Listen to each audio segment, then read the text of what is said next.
Discovering the wonders of wetlands, a journey through Earth's most vital ecosystems. Wetlands are like the superheroes of the natural world, quietly working behind the scenes to keep our planet healthy and thriving. So, what exactly are wetlands? They're areas where water and land come together to create something magical. We're talking about peatlands, marshes, rivers, lakes, deltas, floodplains, mangroves, and even rice fields and coral reefs. You can find wetlands in every corner of the globe, from the frigid polar regions to the scorching tropics. Let's start with peatlands. These are wetlands with a thick, spongy layer of soil made up of dead and decaying plants. They might not sound glamorous, but peatlands are like nature's sponges, soaking up heavy rainfall and preventing floods. They also release water slowly, providing a steady supply of clean H2O throughout the year. Plus, they store a mind-boggling amount of carbon, twice as much as all the world's forests combined. Next up, we've got rivers and deltas.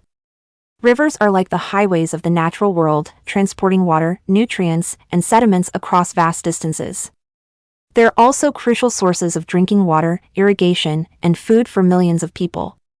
And let's not forget about the incredible array of fish, amphibians, and other freshwater creatures that call rivers and deltas home. Now, let's talk about mangrove forests. These are like the ultimate survivors, thriving in the harsh intersection of oceans, freshwater, and land. Mangroves are found along tropical and subtropical coastlines, and they provide a vital buffer against storms, floods, and even tsunamis.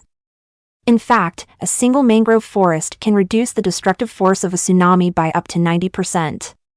And if that's not enough, mangroves are also carbon storage powerhouses, rivaling the mighty rainforests. But wetlands aren't just found in wet, humid regions. They also exist in dry areas, like deserts and semi-arid landscapes.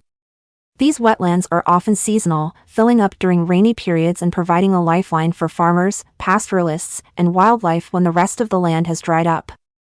Let's head to the mountains now and explore high-altitude wetlands. These include glacial lakes, marshes, wet grasslands, peatlands, and rivers that support unique ecosystems and sustain the livelihoods of people living in these rugged environments.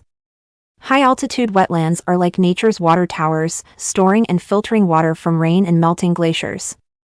They also help prevent disasters like landslides, floods, and droughts downstream. Finally, we've got the Arctic wetlands, which cover a whopping 60% of the total surface area in the far north. These wetlands are dominated by permafrost, ground that remains frozen year-round. They store enormous amounts of greenhouse gases and provide crucial habitats for plants, animals, and indigenous peoples who have called the Arctic home for thousands of years. But here's the thing, wetlands around the world are in trouble. They're disappearing at an alarming rate due to human activities like draining, filling, pollution, and climate change.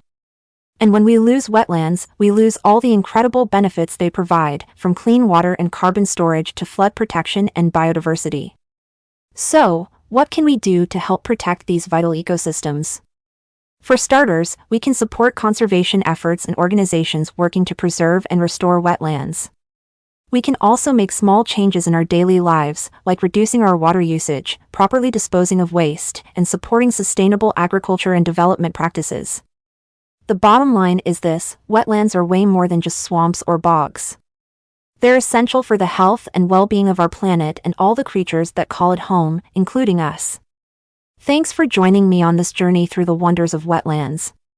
If you enjoyed this video, be sure to like, share, and subscribe for more fascinating adventures in the natural world.